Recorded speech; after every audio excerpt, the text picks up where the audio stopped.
One Question is brought to you by Turnkey Search, a top industry search firm since 1996.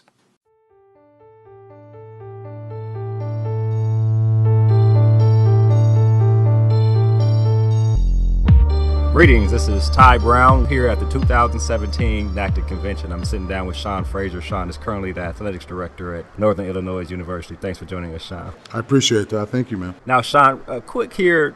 You spent some time as a football coach before you got into administration, and you worked your way up, and now you're an athletics director. What can you tell folks out there who may want to travel that same path? They're working in coaching, whether it be football or whatever sport, and they want to transition over into administration. Yeah, I think, it used to be, that's what it used to be, right? It used to be where we had either former coach would automatically ascend to the athletic director chair. It was a natural progression.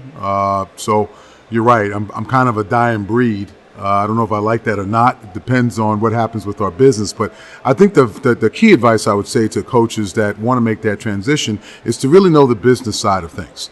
Obviously, whatever sport, basketball, football, gymnastics, no matter what it is, get to really know the fundamentals around the business side of it.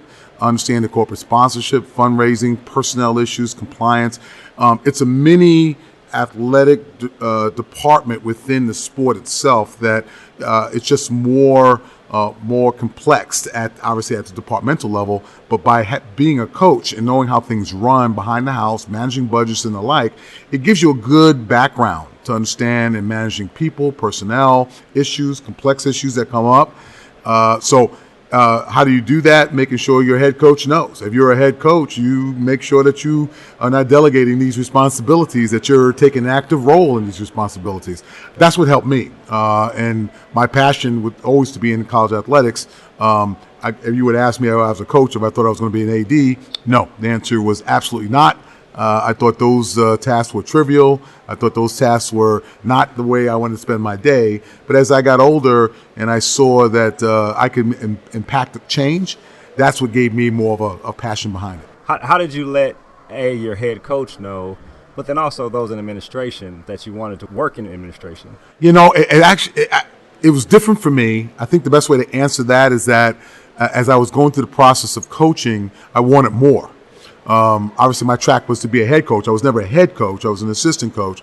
But it was interesting that I was looking to impact more than just the sport of football. I wanted to talk about the student-athlete experience, the coach experience, the branding, the marketing, the fundraising side. And I knew I couldn't just do that as an assistant coach in football. So what I did is I reached out across campus, president's office, student affairs, and got a mentor, and found out that I need to go back and get more education. Now I have a lot of education.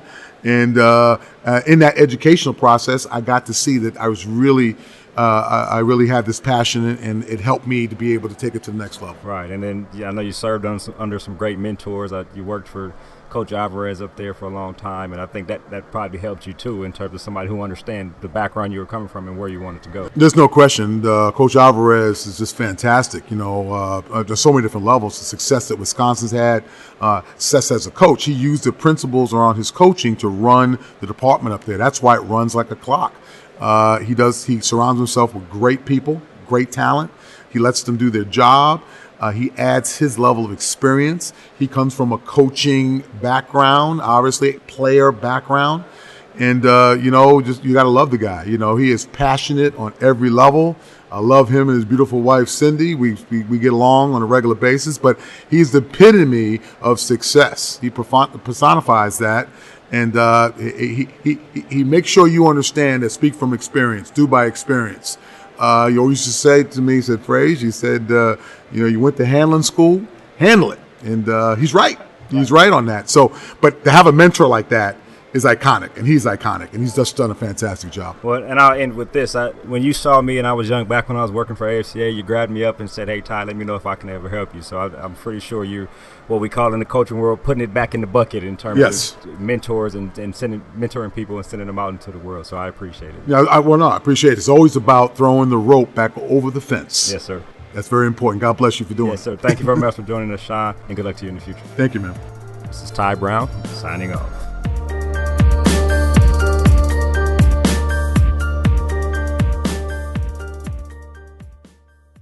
And that's today's One Question, brought to you by Turnkey Search, a top industry search firm since 1996.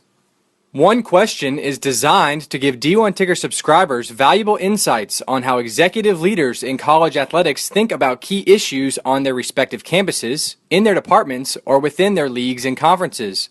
One Question is brought to you by Turnkey Search, a top industry search firm since 1996.